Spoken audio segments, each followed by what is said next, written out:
Kakak, tolong aku kakak. Di rumah hujung.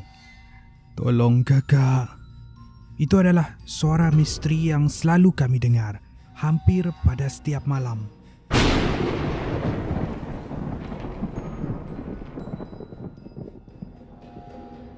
Nama aku Ila.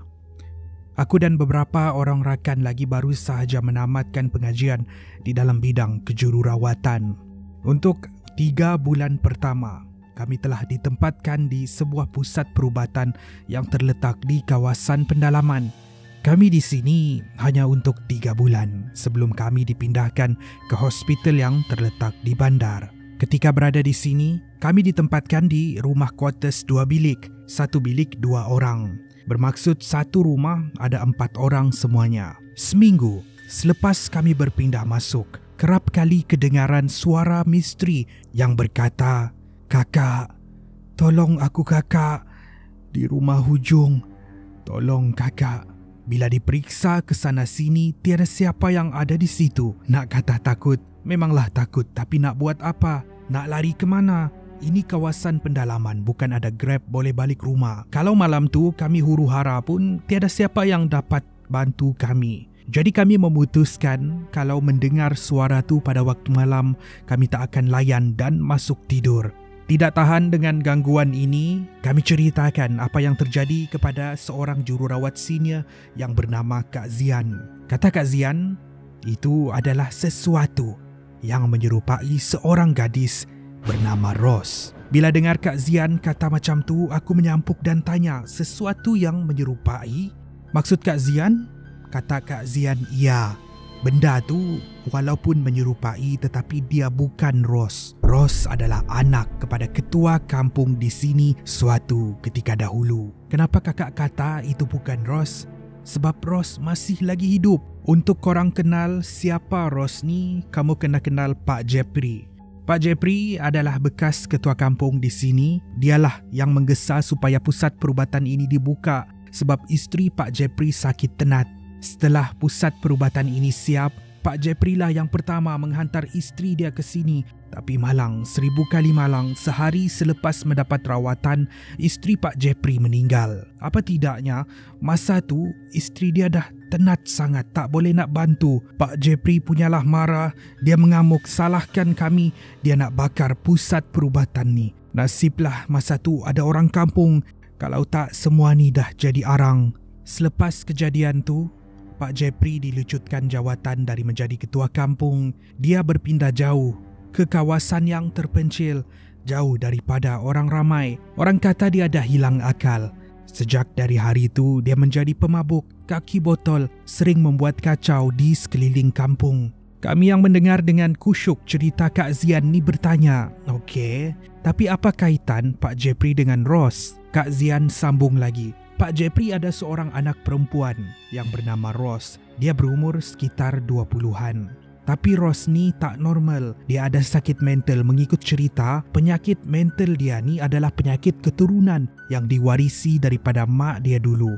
Untuk bertahun-tahun lamanya, Ros seperti juga mak dia dulu sakit tenat. Tapi Pak Jepri tak mahu menghantar anak dia ke sini. Dia lebih rela mengubat cara kampung. Semua orang dah paksa, tetapi Pak Jepri tak mahu juga hantar Ros. Mengikut cerita, Pak Jepri sanggup kurung Ros di rumah sebab tak mahu dihantar ke pusat perubatan. Aku membuka mulut dan tanya, Ros sakit di rumah, habis tu macam mana dia boleh datang ke quarters kami pada setiap malam? Jururawat senior tu kata, tidak. Itu bukan Ros, tetapi sesuatu yang meminta bantuan menyerupai Ros untuk kita merawat dia. Sudah tentu kami pun tak tahu apa. Tapi apakan daya, takkanlah kita nak culik Ros dari rumah kan? Nanti habis semua diparang. Kami yang mendengar cerita daripada Kak Zian ni hanya terdiam, berpandangan sesama sendiri. Apa benda yang datang pada setiap malam tu rupa-rupanya bukan orang, tetapi menurut Kak Zian, sesuatu yang menyerupai Ros. Tapi apakan daya, kami teruskan sahaja tugasan seperti biasa walaupun setiap malam benda tu kerap kali datang meminta bantuan.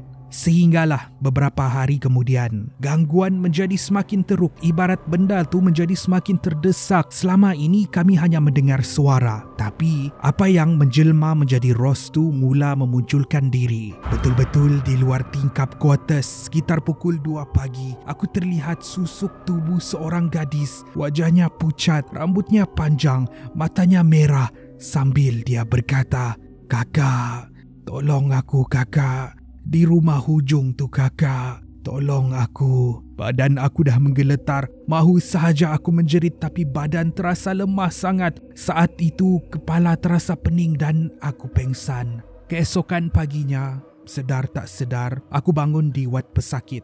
Aku jelaskan apa yang terjadi. Hari itu aku ambil cuti sebab demam, tapi aku tak sanggup berseorangan di kuartus, jadi aku tidur di wad pesakit. Waktu malam barulah aku ikut diorang pulang. Untuk hari-hari seterusnya, kejadian menjadi semakin teruk. Berlaku kepada salah seorang doktor. Kami dikejutkan dengan kehilangan dia. Cari punya cari tak jumpa. Rupa-rupanya dia tersesat masuk ke dalam hutan. Dia mengikut satu laluan sehinggalah dia pergi ke rumah paling hujung, iaitu rumah Pak Jeffrey. Menurut doktor tu, dia telah dibawa ke situ oleh Kak Zian. Kak Zian jururawat senior yang aku ceritakan tadi. Tapi Kak Zian kata dia tak ada bawa doktor tu masuk ke dalam hutan. Malah pada waktu tu, Kak Zian berada di kuartus dia. Bermaksud, benda yang doktor tu ikut bukannya Kak Zian. Gangguan menjadi semakin teruk. Jururawat dan juga doktor menerima gangguan yang sama hampir setiap malam sehingga ramai yang histeria. Ini membuatkan pihak pengurusan menghadkan masa pengurusan pusat perubatan. Pusat perubatan ni pukul 3 sudah ditutup sebab pihak pengurusan tak mahu ada yang balik ke kuartus pada waktu malam. Waktu malam pula sekitar pukul 8 semua dah masuk tidur. Waktu tidur pula semua buka lampu. Takut diganggu oleh sesuatu yang menyerupai Ross ini. Tiap kali dia muncul, pasti dia akan cakap benda yang sama. "Tolong aku, tolong di rumah hujung." Gangguan menjadi semakin teruk, membuatkan pihak pengurusan bimbang. Apa tidaknya, semua kaki tangan dah lemah longlai. Ramai yang jatuh sakit. Akhirnya mereka memutuskan untuk meminta bantuan pihak polis memeriksa keadaan Ross di rumah Pak Jeffrey. Apa yang mereka temui sangat-sangat mengejutkan. Pihak polis tiba di rumah Pak Jeffrey. Mereka memberikan salam tetapi salam tidak dijawab. Keadaan sunyi sepi. Mereka memutuskan untuk masuk ke dalam. Bila pintu dibuka, keadaan di rumah gelap.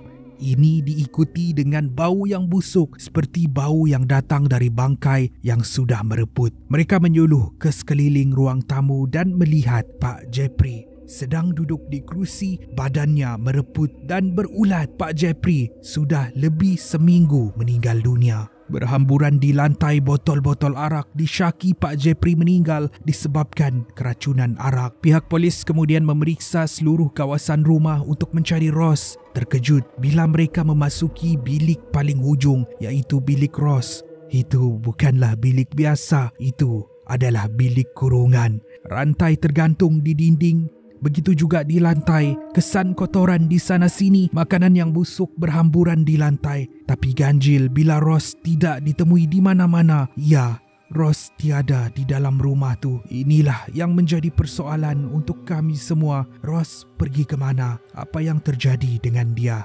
Kalau difikirkan semula, masa Pak Jeffrey meninggal, seminggu selepas kami berpindah masuk, masa itulah gangguan ini mula terjadi, menimbulkan satu persoalan di kalangan kami. Adakah yang datang ke kuartus pada setiap malam tu bukannya jelmaan, tetapi itu adalah Ross? Disebabkan dia mempunyai masalah mental, dia tidak tahu untuk meminta bantuan dengan cara yang normal. Malang 1000 kali malang bila cara dia ni menakutkan kami semua. Walaupun begitu, tiada siapa yang dapat mengesahkan itu adalah Ross yang datang pada setiap malam.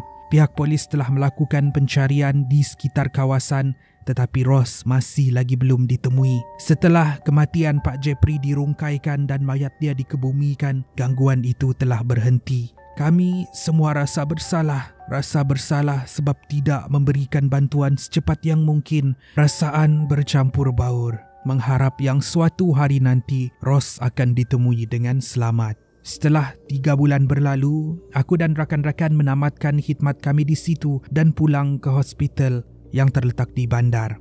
Berat hati meninggalkan kawasan tu sebab persoalan di mana Ros, apa yang terjadi dengan Ros masih lagi bermain di minda kami. Apa yang pasti itulah satu pengalaman aku dan rakan-rakan tidak akan dapat lupakan sehingga hari ini.